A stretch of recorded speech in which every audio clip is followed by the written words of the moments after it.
Bismillahirrahmanirrahim. Assalamualaikum warahmatullahi wabarakatuh.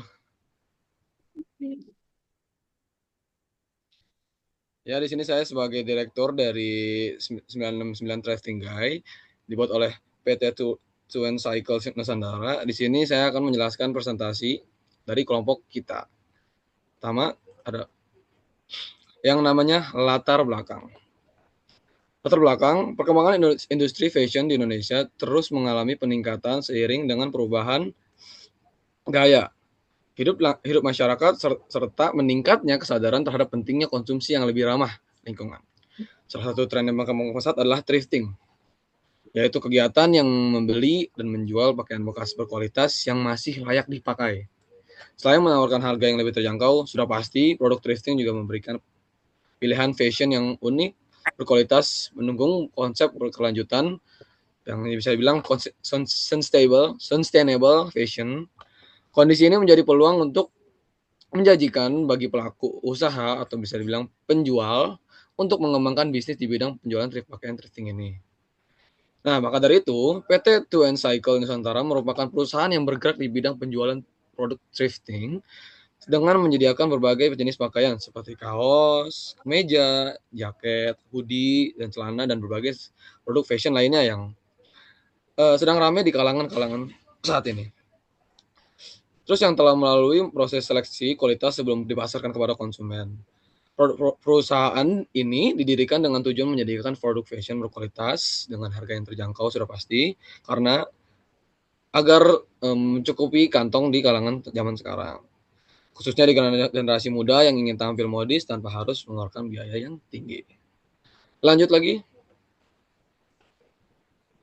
ada yang namanya tentang perusahaan. Di sini saya akan menjelaskan tentang perusahaan apa yang saya kembangkan atau kita kembangkan di perusahaan ini. PT Two Cycle Nusantara merupakan perusahaan yang bergerak di bidang perdagangan pakaian thrifting dengan fokus untuk perjualan berbagai produk fashion berkelas kualitas yang masih layak dipakai. Perusahaan ini didirikan pada tahun 2006, pada tepat tahun ini, dan dengan menyediakan produk fashion yang berkualitas terjangkau, sudah pasti ramah lingkungan bagi masyarakat di berbagai kalangan, terutama di kalangan remaja ini. Dalam menjalankan usaha, PT Two Cycle Nusantara memasarkan berbagai produk fashion. Seperti yang dijelaskan tadi, semua produk fashion yang sudah ada di zaman sekarang itu sudah kita akan terus mempublishnya sampai mungkin bakal ramai di kalangan sekarang, serta berbagai aksesori yang telah melalui proses sortir dan seleksi kualitas sebelum dipasarkan pada konsumen, atau bisa dibilang quality control terlebih dahulu. Setiap produk dipilih secara teliti untuk memastikan kebersihan, kelayakan, kualitas sehingga mampu memberikan kepuasan kepada pelanggan lainnya. Selain menyediakan produk dengan harga yang kompetitif, PT Two and Cycle Nusantara juga menerapkan konsep sustainable fashion yang sudah dijelaskan tadi, yaitu dengan mendorong penggunaan kembali pakaian yang masih layak dipakai. Melalui konsep tersebut, perusahaan tidak hanya berorientasi pada keuntungan, tetapi juga berupaya mengulangi limbah tekstil dengan meningkatkan kesadaran masyarakat terhadap pentingnya gaya hidup yang lebih berkelanjutan. Oke, lanjut lagi, ada vision and mission about tentang perusahaan kita. Yang pertama ada visionnya, sudah jelas, menjadi usaha thrift shop yang menyediakan produk fashion berkualitas, layak dipakai, modis, sudah pasti modis, terjangkau, serta menjadikan pilihan masyarakat dalam memenuhi kebutuhan berpakaian secara hemat, menarik, dan ramah lingkungan. Sudah pasti missionnya itu salah satunya menyediakan berbagai produk thrifting. Sudah pasti harus berkualitas, bersih, harus bisa layak dipakai untuk pelanggan, dan sesuai dengan perkembangan zaman sekarang, karena perkembangan zaman sekarang mempengaruhi harga penjualan maupun ketertarikan pelanggan. Menaruhkan produk dengan harga yang terjangkau sehingga dapat memenuhi di dalam berbagai kalangan, terutama pelajar, mahasiswa maupun anak muda, memberikan pelayanan yang baik, sudah pasti ramah, jujur, dan terpercaya agar pelanggan merasa nyaman, puas, dan dalam berbelanja. Selanjutnya yang terakhir itu mengembangkan usaha thrift shop secara berkelanjutan agar mampu memberikan manfaat ekonomi, sosial, dan lingkungan. Selanjutnya ada struktur organisasi dari perusahaan kita.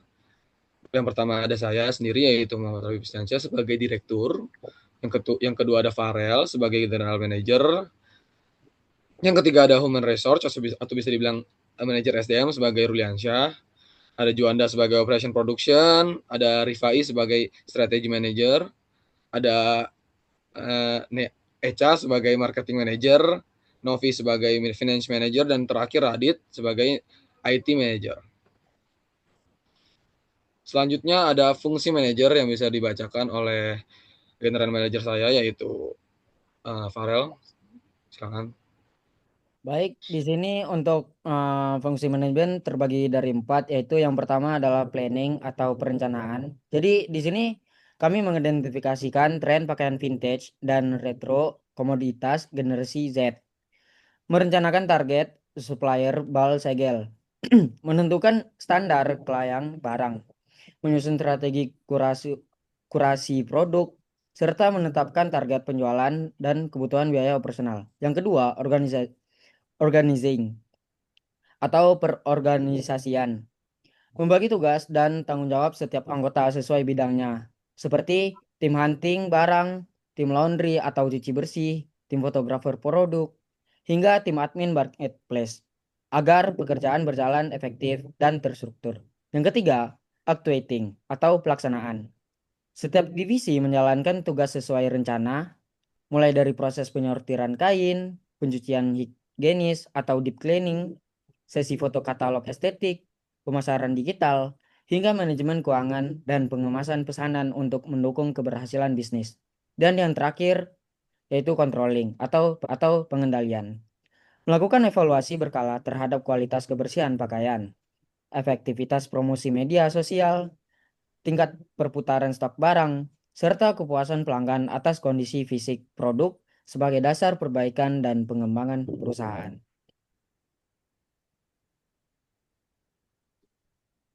Baik, Selanjutnya ada oleh Direktur. Oke, selanjutnya ada yang namanya di sini strategi bisnis. Di sini beberapa divisi atau bisa bilang beberapa manajer akan menjelaskan beberapa strategi produk maupun harga dan penjualan masing-masing. Silakan.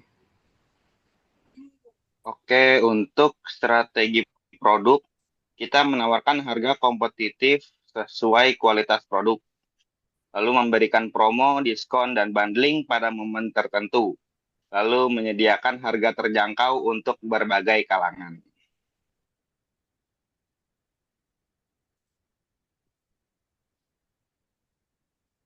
Selanjutnya strategi harga bisa langsung dijelaskan oleh Novi.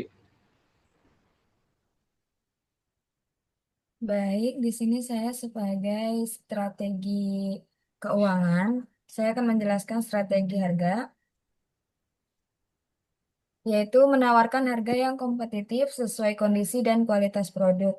Selain itu, kami juga memberikan promo seperti diskon dan potongan harga pada momen-momen tertentu agar lebih menarik bagi pelanggan dari berbagai kalangan. Selanjutnya akan dijelaskan kepada strategi penjualan.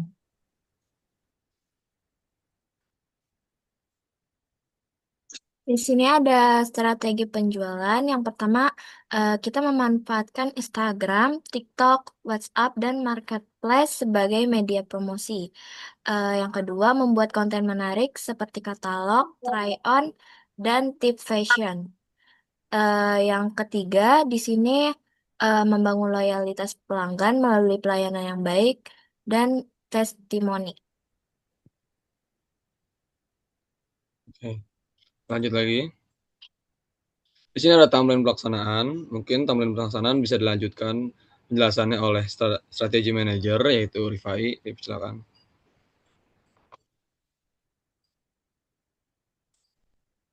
Oke, baik. Kali ini saya akan ngejelasin.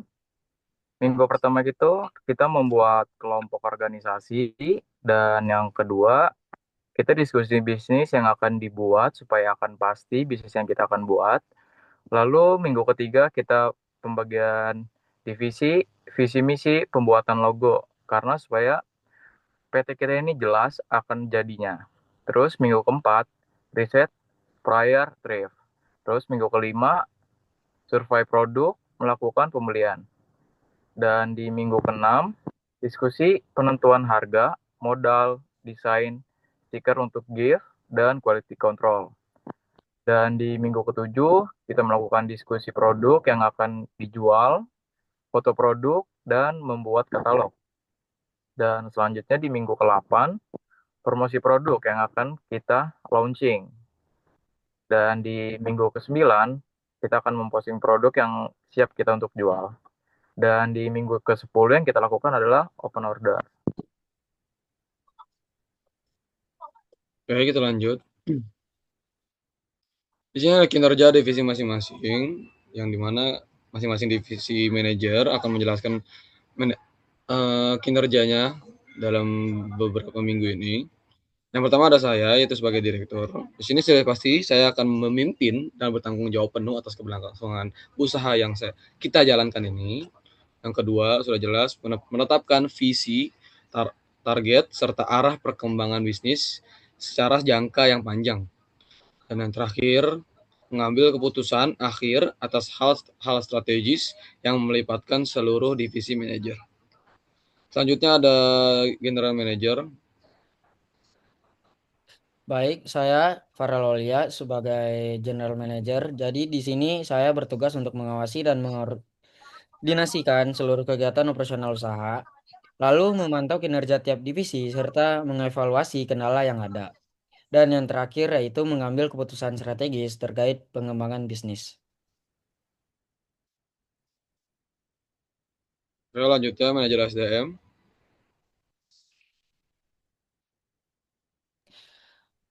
Baik, manajer SDM di sini mengatur pembagian tugas setiap anggota sesuai tanggung jawabnya, lalu menyusun jadwal kerja mulai dari searching hingga penjualan, dan mengordinasikan komunikasi antar anggota dan antar divisi.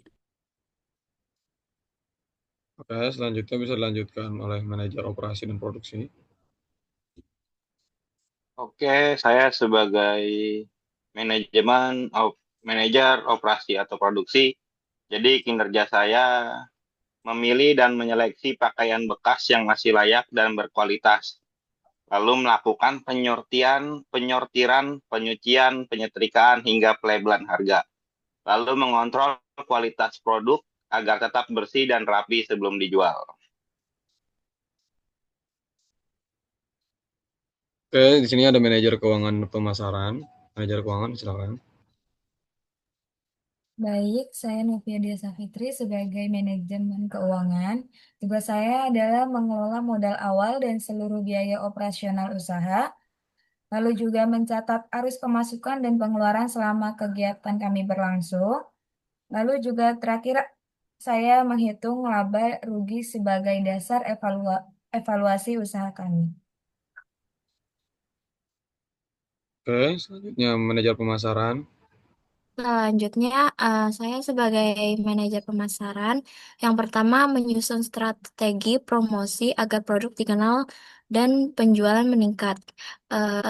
Di sini bertugas membuat cara atau strategi promosi yang menarik supaya semakin banyak orang mengetahui produk yang dijual. Dengan promosi yang tepat, minat pembeli akan meningkat sehingga penjualan juga bisa bertambah. Yang kedua, membuat desain promosi dan mendokumentasikan produk untuk konten. Membuat berbagai materi promosi seperti poster, banner, atau konten media sosial. Selain itu, mengambil foto atau video produk agar tampil menarik dan dapat digunakan sebagai bahan promosi. Yang ketiga, memperkenalkan produk lewat bazar kampus dan platform online. Di sini saya memperluas jangkauan penjualan dengan mengikuti seperti bazar, membuka stand di lingkungan kampus, serta memanfaatkan media sosial dan marketplace. Tujuannya agar produk bisa dikenal lebih banyak calon pelanggan dan peluang penjualan semakin besar.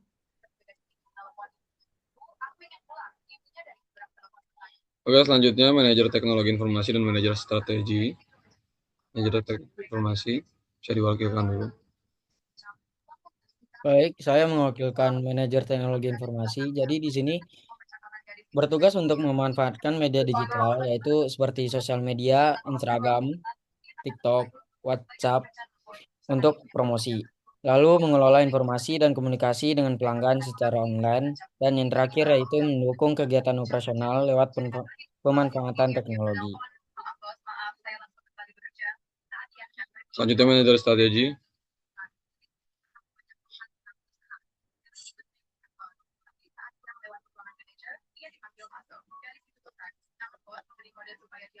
Manajer Oke. strategi.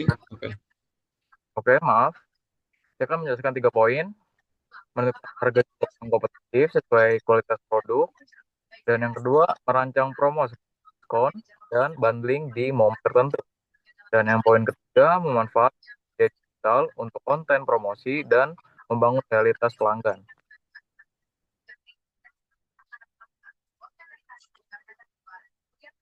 Oke, selanjutnya ada Instagram. Ini adalah salah satu ini adalah akun Instagram kami. Mungkin bagian pemasaran bisa menjelaskan sedikit.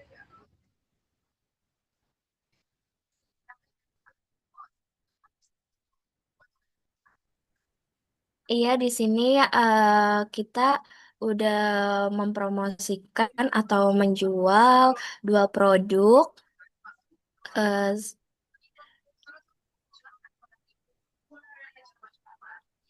dan melakukan open order di Instagram kami yang bisa menghubungi dari DM atau WhatsApp.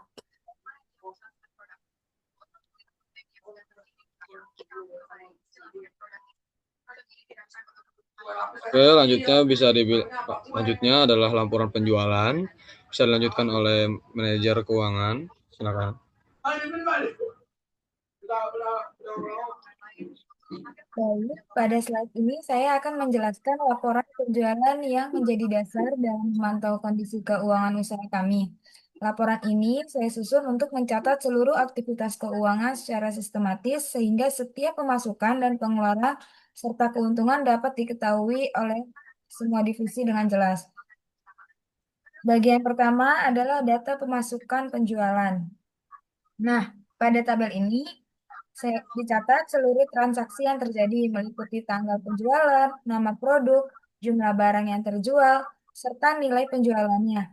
Dari data tersebut, terlihat bahwa total pendapatan yang diperoleh selama periode yang kami jalani ini mencapai 330.000. Informasi ini menjadi indikator untuk melihat perkembangan penjualan sekaligus sebagai dasar penyusunan laporan keuangan. Nah, pada berikutnya ada list modal dan harga jualnya.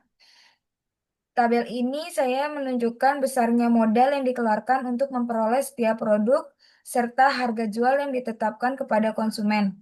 Total modal yang diinvestasikan dalam persediaan sebesar 640.000, sedangkan total nilai penjualan yang kami jual sudah tercatat 780.000 dan dengan demikian terdapat potensi keuangan kotornya sebesar 140.000.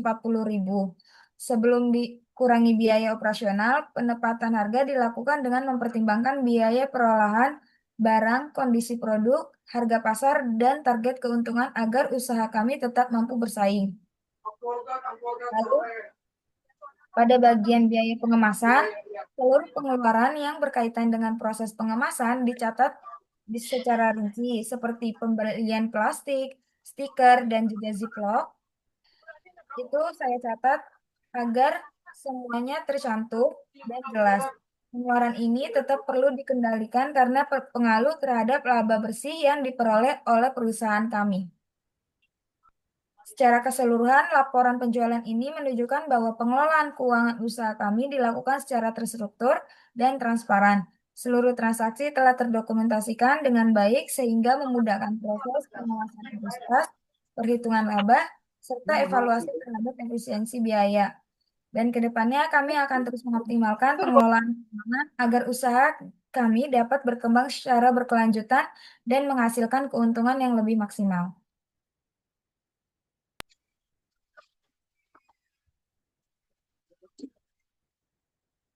Oke, Setelah laporan penjualan, di sini saya akan menjelaskan kendala apa aja sih kendala yang kita hadapi dalam beberapa minggu setelah kita melakukan penjualan.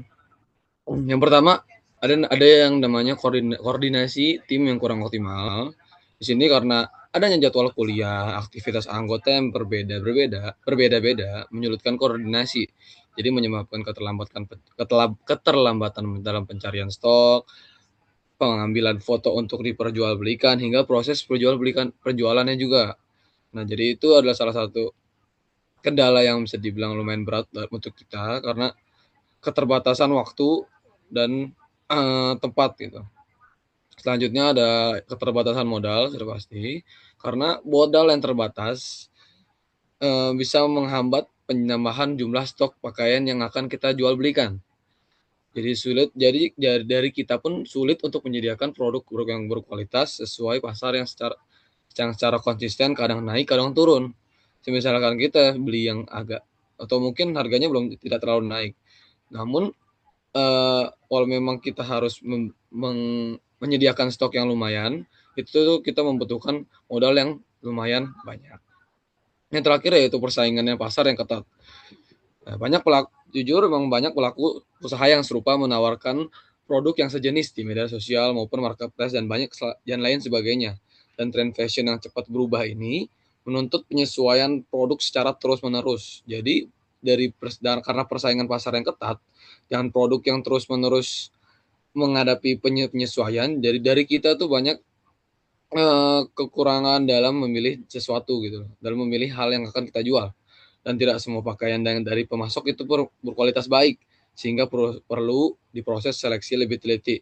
Dan dari kita pun harus melihat kayak, oh ini ada minusnya, ini ada kurangnya, dan ini ada beberapa yang emang, oh ini kurang bagus deh di bagian mana, di bagian ini. Dan itu bisa jadi seleksi kita gitu, nggak bisa langsung masuk ke dalam pemasok pakaian kita. Selanjutnya adalah solusi dan rencana pengembangan. Sudah pasti karena tadi ada kekurangan dalam koordinasi tim, di sini kita harus ada yang namanya penguatan koordinasi tim, yaitu meningkatkan kerjasama antar anggota melalui pembagian tugas yang lebih terstruktur sesuai kemampuan masing-masing. Contohnya kayak manajer ini melakukan pengerjaan ini dan cukup sampai situ aja, dan mereka tuh harus ngerti kemampuan mereka yang memang di situ, atau mungkin kalau misalkan ada kendala tentang kemampuan mereka bisa ngomong ke kita, ke sama saling manajer masing-masing atau mungkin ke satu perusahaan untuk membantu satu sama lain, serta mengadakan evaluasi berkala untuk membahas kendala bersama. Yang ini adalah salah satu yang mengacu pada konsep buku yaitu The 5 Dysfunctions of Team. Terus yang kedua itu ada diferensiasi produk, ya, di mana ini adalah lebih selektif untuk memilih pakaian yang berkualitas baik. Walaupun dari kita udah memilih beberapa pakaian, namun karena banyaknya pemasok yang harus kita pilih terus-menerus, di situ kita harus yang namanya selektif dalam memilih pakaian yang berkualitas baik, mengikuti tren, serta dikemas dengan foto dan deskripsi yang menarik agar mampu bersaing tanpa hanya mengandalkan harga dan mengacu pada konsep Blue Ocean atau bisa buku ya dari Blue Ocean Strategy and Zero to One. Yang ketiga itu ada pengelolaan keuangan terencana. Ya sudah pasti, jadi kita harus mengalokasikan kembali sebagian keuntungan sebagai modal stok tambahan. Jadi modal yang udah kita keluarkan untuk menjadi sebuah barang yang akan diperjualbelikan itu harus kita terus putar-putar, maksudnya diputar itu jadi duitnya akan terus diputar lagi untuk diperjualbelikan untuk membeli produk. Setelah membeli produk kita akan jual produk lagi, itu jadi duitnya akan terus mengalir dan berputar sampai keuntungannya itu terdapat gitu, sehingga usaha dapat berkembang bertahap secara tanpa bergantung pada modal dari luar. Terus yang keempat, yang terakhir adalah penyusunan model bisnis sistematis. Jadi di sini mengidentifikasi segmen pelanggan, menentukan saluran pemasaran, dan merancang strategi penjualan yang sesuai kebutuhan pasar, yang mengacu pada buku Business Model Generation. Nah, yang keempat ini kita itu selain selektif untuk memilih pakaian, membeli tambahan stok atau bisa bilang pemasok dari apa yang akan kita jual, kita juga harus melihat dari segmen pelanggannya gitu. Dari pelanggannya dan cara kita untuk menjual belikan pemasaran baju-baju ini. Karena selain kita harus mengikuti zaman, dari pelanggannya itu harus ada ketertarikan untuk melihat setidaknya untuk nggak harus membeli lah, dia bisa untuk ada tertarikan untuk melihat dulu lah penjualan apa yang kita jual, dan selain dia udah menarik nih, kalau misalkan itu sesuai dengan kebutuhan pasar yang rame, misalkan lagi ikutin zaman tren, itu bisa jadi apa namanya, keunggulan yang bisa dilihat orang-orang dari pelanggannya gitu. Oke, lanjut lagi. Di sini ada kesimpulan bisa dibacakan oleh General Manager. Baik, kesimpulan dari PT Second Cycle Nusantara merupakan bisnis thrifting yang sukses menerapkan konsep manajemen organisasi serta mendukung gerakan sustainable fashion. Melalui perencanaan yang matang, seluruh proses operasional mulai dari pengadaan produk, seleksi, pemasaran, hingga pengelolaan keuangan dapat berjalan dengan optimal demi mencapai target bersama. Meskipun menghadapi kendala keterbatasan modal dan koordinasi tim, seluruh tantangan tersebut berhasil menjadi pembelajaran nyata untuk meningkatkan strategi bisnis di masa mendatang.